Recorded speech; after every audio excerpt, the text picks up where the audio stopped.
For years, building intelligent mobile apps carried a strict requirement. Your device was tethered.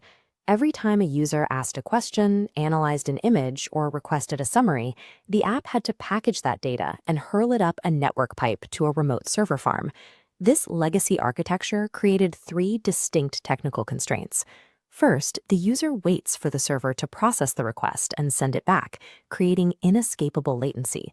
Second, developers pay for every single computation in cloud API fees. And third, user data has to leave the physical safety of the device. Engineering our way out of this created a paradox. Large language models require massive compute power. Moving a model out of a data center and compressing it into a device that fits in your pocket is like trying to fit a sprawling industrial factory inside a wristwatch. Even if the physical hardware could survive the load, the software implementation remained brutal. A single engineer would have to spend months writing manual, complex machine learning boilerplate just to get the system to communicate. The solution to this bottleneck is not laying thicker cables or building faster server farms. We must instead redesign how software operates at the lowest physical level of the silicon and how we write code at the highest level of the IDE. We leave the cloud behind and descend directly into the microscopic architecture of an iPhone. Here, there are no cell towers to negotiate with. Instead, we find the Foundation Models framework. This is the native layer that allows your Swift code to bypass the network and speak directly to the physical hardware. This schematic tracks what happens when you feed a combined prompt, like a photo mixed with a text instruction, into the system. Notice the path. The payload ignores the network protocols entirely. It routes straight into the device's local neural engine. Because this routing is entirely localized, the math dictates a different result. The neural engine completes its loop instantly. The alternative cloud route is still stuck negotiating network handshakes and buffering. Zero physical distance translates to zero round-trip latency. Eliminating the server completely removes the latency delay and guarantees that the user's data never touches the internet. The standard smartphone operates as a private, self-contained intelligence facility. Moving up from the raw hardware, we hit the surface layer.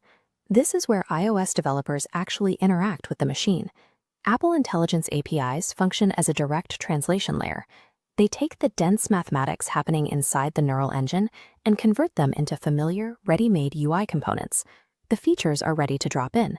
If an app needs text revision, you call the Writing Tools API.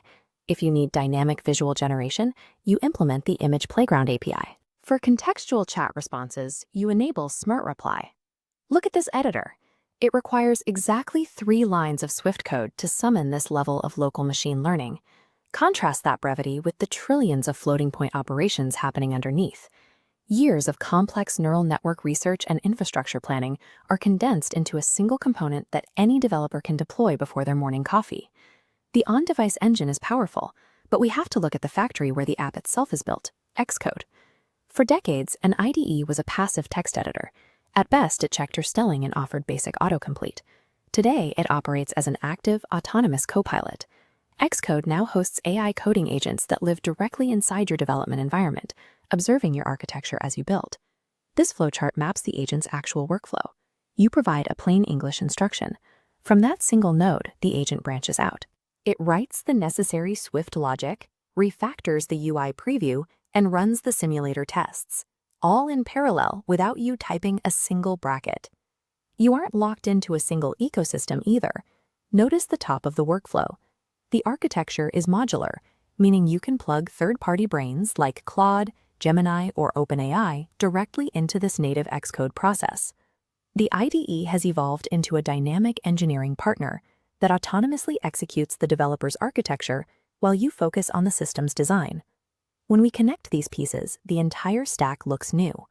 Autonomous agents inside Xcode assemble the architecture, communicating through simple APIs, sending payloads directly into a localized neural engine. The friction points that dictated software engineering for the last decade are gone.